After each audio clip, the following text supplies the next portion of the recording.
BA part second year philosophy paper second. स्वागत है बच्चों। मैं Hiru Pherwani, associate professor SPC government college Ajmer. बच्चों, कल हम कर रहे थे निरपेक्ष तर्क वाक्यों में अपोजिशन या स्क्वायर ऑफ अपोजिशन बाय अरस्तु, यानी अरस्तु का वर्ग विरोध का सिद्धांत। आज हम करेंगे कैटेगरिकल सिलोजिज्म, निरपेक्ष न्याय वाक्य।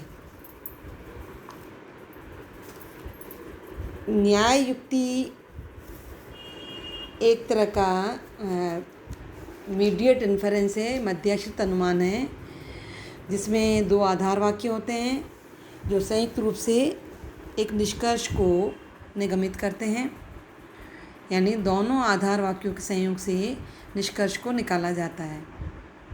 अरस्तु ने सबसे पहले न्याय पर आश्रित तर्कों का प्रतिपादन किया।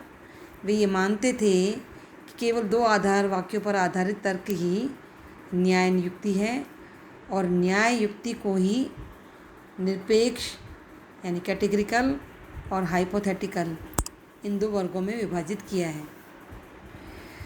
निरपेक्ष न्याय युक्ति में तीन तर्क वाक्य, दो आधार वाक्य और एक निष्कर्ष, AEIO, ये निरपेक्ष तर्क वाक्य होते हैं।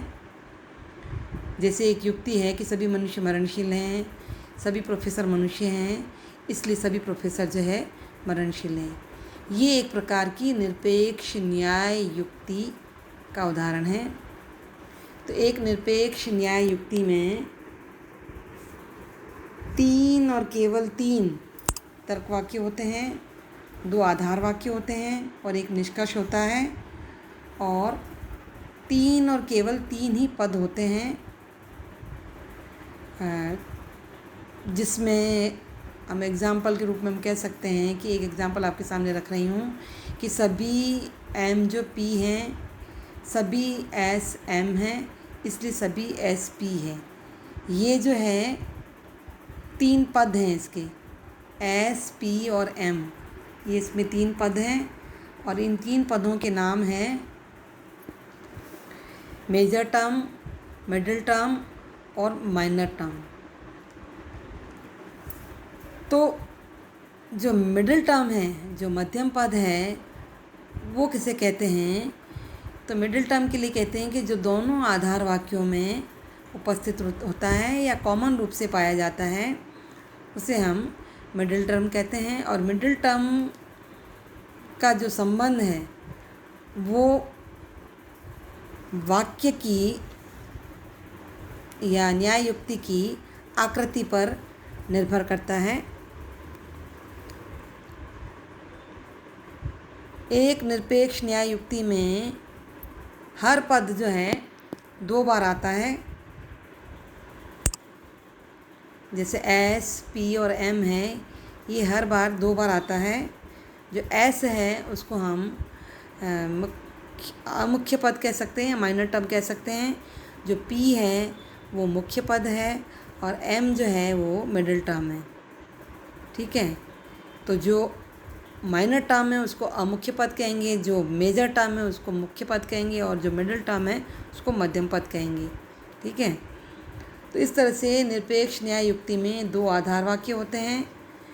एक मुख्य आधार वाक्य जिसे हम मेजर प्रेमिसेस कहते हैं, एक अमुख्य आधार वाक्य जिसे हम माइनर प्रेमिसेस कहते हैं। तो जिस आधार वाक्य में मुख्य पद हो उसे हम मुख्य आधार वाक्य कहेंगे, और जिस आधार वाक्य में अमुख्य पद हो उसे हम अमुख्य आधार वाक्य कहेंगे। तो जो एक मानक आकार वाली निरपेक्ष युक्ति है उसमें सबसे पहले मुख्य पद आता है जिसे हम मेजर प्रेमिसेस कहते हैं, फिर माइनर पद आता है, माइनर, उसको हम माइनर प्रेमिसेस कहते हैं, यानी माइनर प्रेमिसेस आता है तो माइनर या मुख्य वाक्य कहते हैं, और निष्कर्ष सबसे अंत में आता है। तो न्याय युक्ति हमेशा अपने मानक आकार में नहीं होती है। हो सकता है कि आधार वाक्य और निष्कर्ष जो है अपने सही क्रम में नहीं दिए गए हों। हो सकता है पहले निष्कर्ष पर और बाद में आधार वाक्य दिया गया हो। ऐसी परिस्थिति में आधार वाक्य और निष्कर्ष को एक उचित क्रम में लगाना होता है। तभी उस विशेष न्याय युक्ति की वैधता के विषय में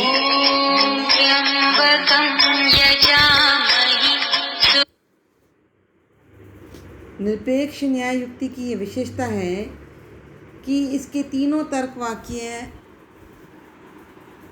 जिसमें 2 आधार वाक्य होंगे और एक निष्कर्ष होगा, वो निरपेक्ष या निरुपाधिक तर्क वाक्य ए, ई, आई या ओ होते हैं। ठीक है।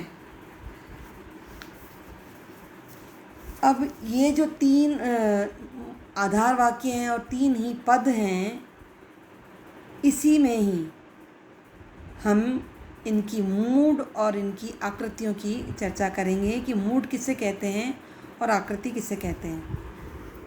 ठीक है।